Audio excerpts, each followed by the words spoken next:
Celui qui a créé l'écriture, voilà, s'appelait Djéouti. Plusieurs personnes ont porté ce nom, mais celui qui l'a porté le premier, il s'appelait Djéouti. Je peux te lire pour Djéouti. Voilà. Djéouti, d'ailleurs même,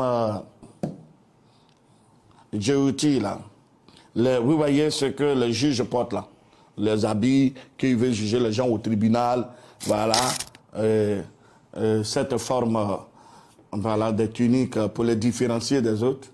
Djéouti, lui, il portait aussi un masque comme les pharaons. Il portait un masque, il y a des masques funéraires, voilà. Il portait un masque et ce masque-là avait la forme d'un oiseau, voilà, Isis, voilà. Et je vais venir te lire ça ici. Je sais que, voilà. Et ce sont les Grecs qui l'ont appelé Thoth. Sinon, Djéouti est un nom égyptien ancien. Voilà.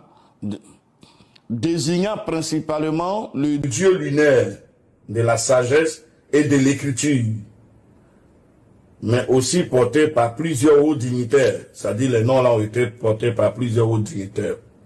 C'est Djéouti qui a créé l'écriture.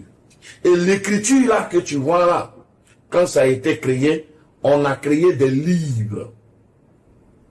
Et tu vois, non? C'est-à-dire que on a créé des académies. Et, cher professeur, dans ces académies-là, il y a eu des livres qui ont été fabriqués sur lesquels on consignait les inventions. Donc, il y avait les livres funéraires et religieux. Vous pouvez les trouver dans les papyrus des livres de mort au musée de Londres. Moi, j'en ai vu, j'y étais. Et j'en ai même étudié.